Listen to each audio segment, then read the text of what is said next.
Umuugong ang bus sa isang masikip na house party. Mga plastik na baso ang nagkalat sa bawat ibabaw. Si Evan na Ev Harper, nakasuot ng malinis na puting polo at jeans, sumasayaw sa sala, may hawak na serbesa at hinahatak ang atensyon ng mga kaklase sa isang kwento tungkol sa pagpuslit sa isang konsyerto noong nakaraang tag-araw. Nakakahawa ang kanyang tawa, kumikinang ang kanyang mga mata sa ilalim ng malabong ilaw. Lahat ay naaakit sa kanya, maliban kay Leila Bennett na nakaupo sa isang sulok, mahigpit na hawak ang soda at pinapanood ang kaguluhan na may malalaki at maingat na mga mata. Nandito si Leila dahil hinatak siya ng kanyang ate na si Claire na iginiit na mabuhay naman siya kahit konti bago matapos ang senior year. Mas komportable si Leila na nakadikit ang ilong sa libro. Pero dahil nasa kolehiyo na si Claire, pakiramdam ni Leila ay kailangan niyang subukan. Inayos niya ang kanyang salamin, ang kanyang auburn na buhok ay tumatabing sa kanyang mukha at nagsulat ng isang linya ng tula sa isang maliit na notebook. Ang ingay ay maskara, pero sino ang nasa ilalim? Napansin siya ni Ev mula sa kabilang panig ng kwarto. Hindi niya ito gaanong kilala. Kaklase niya ito sa English, palaging tahimik, palaging may dalang libro. Pero may humihila sa kanya sa katahimikan nito. Lumapit siya, umiiwas sa isang magkasintahang naghahalikan sa hagdan. "Hey, notebook girl!" sabi niya, ipinapakita ang kanyang signature niyang ngiti. "Nagsusulat ka ba ng magandang nobelang Amerikano dyan?" Natigil si Leila, natigil ang kanyang panulat. "Mga tala lang," mahinang sabi niya, namumula ang pisngi. "Tala? Sa party?" Umupo si Ev sa sofa sa tabi niya, hindi alintana ang kanyang pagkamahiyain. "Sige na, ano ang kwento? Para kang misteryo ng Lincoln High." Tumingin si Leila sa kanya, hinintay ang pangungutya, pero mainit at mausisa ang tingin ni Ev. "Walang kwento," mahinang sabi niya. "Nag-oobserba lang." Lumapit pa si Ev, hindi na diskurahan. "Sige, observer. Obserbahan mo ito. Masyadong maikli ang buhay para magtago sa sulok. Sumayaw tayo!" Tumibok ng mabilis ang puso ni Leila. "Hindi ko sumasayaw." "Lahat sumasayaw," sabi ni Ev, tumayo at inilahad ng kanyang kamay. "Ituturo ko sa'yo." Kahit labag sa kanyang kalooban, hinawakan ni Leila ang kanyang kamay at nilamon sila ng karamihan. Nawala ang party sa background habang awkward na sumasayaw sina Ev at Leila sa isang mabagal na kanta. Nagdibiro si Ev, pinapagaan ng mood, pero naninigas si Leila, sobrang aware sa bawat haplos. Pagkatapos ng kanta, tumakbo siya sa labas patungo sa beranda. Kailangan niyang hangin. Sinundan siya ni Ev na ikinagulat niya. "Okay ka lang?" tanong niya, umupo sa hagdan ng beranda sa tabi niya. "Oo," pagsisinungaling ni Leila, nakatingin sa mga bituin. "Hindi lang ako bagay dito." Tumawa ng mahina si Ev. "Bagay? Walang bagay kahit saan. Kailangan mo lang angkinin ng sandali." Siniko niya ang balikat niya. "Cool ka, alam mo ba? Tahimik pero malalim." Kumurap si Leila, hindi sanay sa papuri. "Hindi mo nga ako kilala." "Kung ganun, sabihin mo sa akin ng isang totoong bagay," sabi ni Ev. Mas malambot ang boses ngayon. "Isang totoong bagay." Nagdalawang isip si Leila, tapos sabi, "Natatakot ako na mag-graduate ako at maging wala pa rin." Nawala ang ngiti ni Ev at sa isang sandali, nahulog ang kanyang maskara. "Oo, well, minsan pakiramdam ko, puro daldal lang ako, walang laman. Ano na lang ang natira kapag tapos na ang party?" Natahimik sila. Ang pag-aamin ay nakabitin sa pagitan nila. Nagulat si Leila. Siya si Evan Harper, ang lalaking hinintay ng lahat. Paano siya makakaramdam ng kawalan? Samantalang si Ev ay naaakit sa kanyang katapatan, isang bagay na matagal na niyang iniiwasan. Bago sila maghiwalay, isinulat ni Ev ang kanyang numero sa notebook ni Leila. "Tawagan mo ako minsan, observer. Maghanap tayo ng mga totoong sandali." Isang linggo ang lumipas at iniisip pa rin ni Leila si Ev. Hindi pa siya nakakapagtawag sa isang lalaki dati. Pero 11:11 ng gabi, hindi makatulog, dinayal niya ang numero ni Ev. Sinagot niya ito sa unang tunog, maliwanag ang boses kahit gaanong oras. "Notebook girl, alam ko na natatawag ka." Nag-usap sila ng isang oras tungkol sa kahit ano at lahat. Musika, pangarap, ang hitsura ng mga alitap-tap na parang maliliit na bituin. Iminungkahi ni Ev na magmaneho at di nagtagal, sinundo niya si Lila sa kanyang sira-sirang Honda, mahina ang radyo.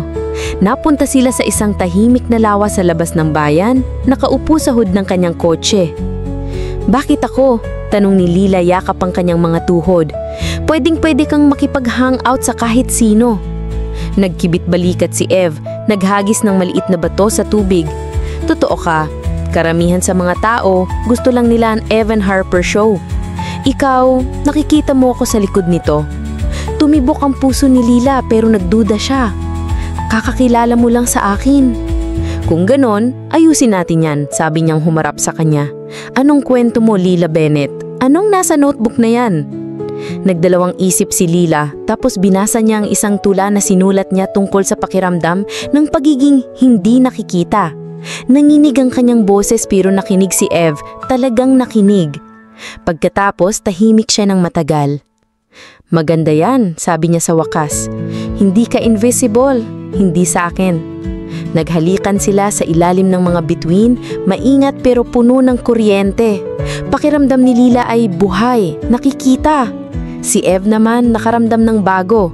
Pag-asa, siguro, na kaya niyang maging higit pa sa hari ng party. Sa susunod na mga linggo, naging magkasama sina Ev at Lila. Pumuslit sila sa mga lumang sinehan para manood ng klasikong pelikula. Nag-share ng milkshake sa diner at nag-usap hanggang hating gabi. Ang charm ni Ev ay hinatak si Lila palabas ng kanyang kabibi. Mas madalas siyang tumawa, nagsalita sa klase, at binasa pa ang kanyang tula sa isang open mic. Si Lila naman, hinamon si Ev na isipin ang kanyang hinaharap. Hindi siya nagplano kailanman lampas sa susunod na party.